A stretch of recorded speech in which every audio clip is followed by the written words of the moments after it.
Hey there, Kings fans! Debbie Lou here in Los Angeles, California.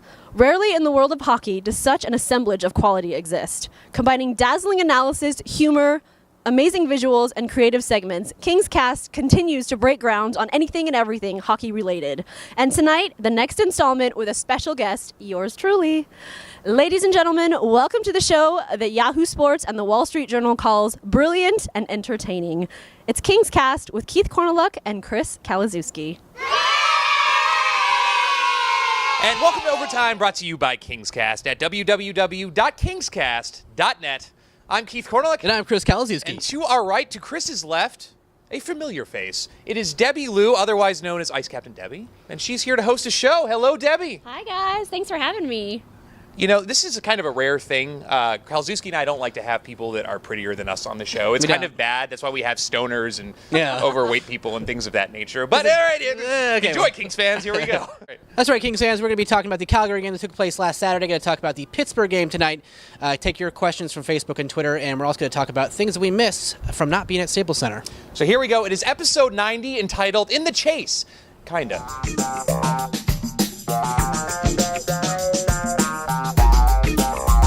All right, so Kings went into Calgary last Saturday looking for what's becoming a must-win every game, it seems like, and were able to escape with a win in the shootout, very dramatic fashion, late into the shootout with a goal from Justin Williams, the hero of the game. Still managed to squeak there into the 8th spot, but, with a 4-day rest, anything could happen after that, so... All right, so let's talk about Pittsburgh. Kings went into the Mellon Arena tonight to play against a badly injured Penguins team. How did they fare? It was like Wilkes-Barre Scranton out there with Crosby and Malkin out. Yeah. Again, another must-win game. And like the Kings, kind of halfway, there. I mean, we lost in overtime. Got a goal by Stoll, and then Jordan Staal pulls the same move twice. First gets around Doughty, then gets around Jack Johnson. Can we stand for this kind of thing? I mean, we're now 2-0-2 on the road. All right, I think we need to be 5-3-1 to contend for the playoffs. It's going to be a tough couple of games coming up. Yeah, I mean, 6 out of 8 points is not too bad to start off a road trip, but, we can't get too comfortable because we do have to play Washington and Philadelphia coming up next, so huge games. Back-to-back. Yeah, back-to-back, and coming up on Saturday, that's alarm-setting game that starts at 9:30. Ouch. Are you going to be up for that? I'm going to have to set my alarm. That's a little earlier than I'm used to getting up on my day off. Yeah, so let's talk about the rest of the road trip. Now, I know you do work for the Kings, but that said, your expectations coming to the road trip, Debbie, I mean, what do we really need to get to kind of get to that next level where we're not sellers at the deadline? The Kings really need to find themselves and just discover each other as a team. I think that getting away for a little while is good for them. We had 10 home games in January, and this is a time where the team really can gel together on the road. They get away from the fans a little bit. Sometimes it's a little bit easier playing on the road. They're under a little bit less pressure, and hopefully they can just find a way to win. Let's talk about the Kings season as a whole. It's felt different this year. Last year I thought there was much more buzz going around it. The expectations obviously weren't as high because we hadn't made the playoffs, but now that we have, I feel like the players and even the fans in general are a little more snippy, obviously, when it comes to the notion that they may not make the playoffs. Have you noticed this at all? The expectation is definitely there. We did well in the playoffs last year. I mean, we came really close. I think we played a close series with Vancouver, and I think that everyone is expecting us to make the playoffs this year. It's not that excuse where, we're an up-and-coming team. We are not up-and-coming anymore. We are supposed to be there right now. And yeah, I hear the fans when they're booing at Staples Center. I don't like it. I know that the players can hear it, and that's part of what I meant when I say we're going to get on the road. There's a little bit less pressure. You don't have your fans booing at you if you're not doing well. I don't like hearing them. I don't think anyone likes hearing them, and you got to step it up. So, Debbie, obviously, we've been a little hard on the team the last, few games. I mean, we've said some things that are absolutely true, and we are of the opinion, even right now, that we're not making the playoffs. It just doesn't seem like it's in the cards. Your thoughts as someone, as a fan, as sort of a member of the team, are the Kings going to make the playoffs? Of course, we're going to make the playoffs. I may be a little biased, but I honestly believe that with the season that Williams is having, he's been injury-free. Smith is having a great season. Drew, Doughty, and Wayne Simmons, they've got that experience. The whole team has that playoff experience from last year. They know what it's like down the stretch. There's no reason we shouldn't make the playoffs.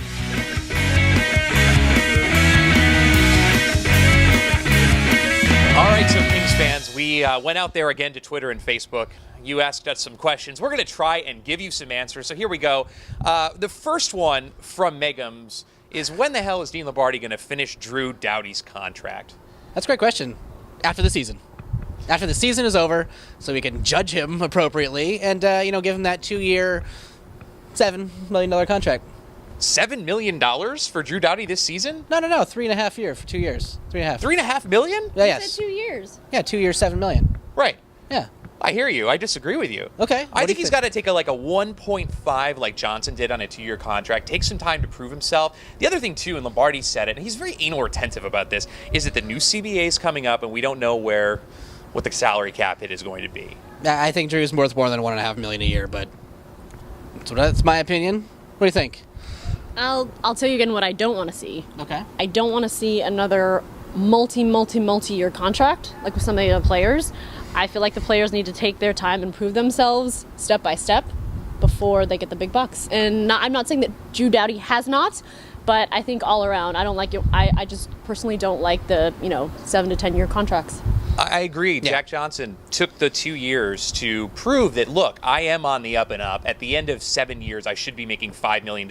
Commits himself to the Los Angeles Kings after taking some time and working on his game. The same thing with Duncan Keith and the Blackhawks. Signed a few-year deal and now went 13 years. Why? He's won the Norris. He's consistently a good defender. So I'm okay with giving out that contract, but absolutely not yet. I don't think he's earned it, but he's going to be good.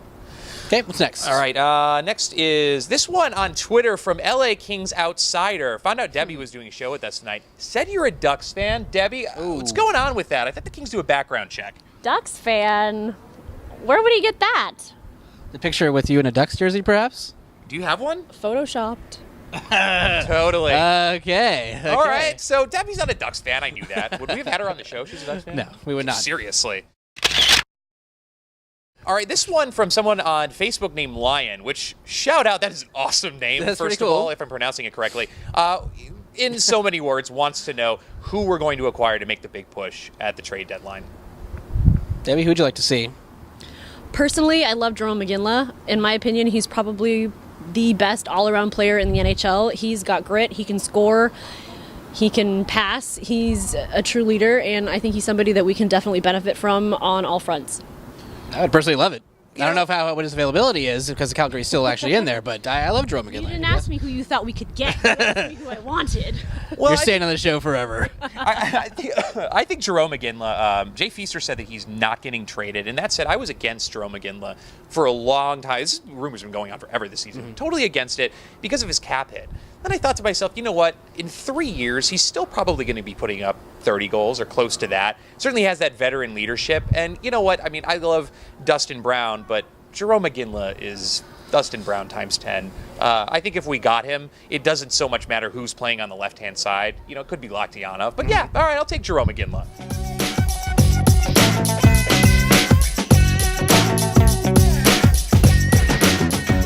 All right, Kings fans, so we're in the midst of a very long road trip, and the one thing that sucks about these road trips is that you're away from Staples and the home games for so long. So we like to give out the things that we really miss about not being at Staples Center. Number one, that really annoying fan in my section that keeps yelling, "Hit him in the uterus" 8 times a game. When are Deadmarsh and Pelfrey coming back? Seeing Bailey the mascot hump opposing fans' legs. I love that. Sitting looking at the ice crew with that t-shirt gun, wondering if they pointed it right at my stomach 3 feet away, would it hurt? Rental Man. And lastly, the thing that we miss about being at Staples Center is witnessing jersey fouls like Cup contender, Stamkos, and Klutz for Vezina. Was that real? No. Oh, okay.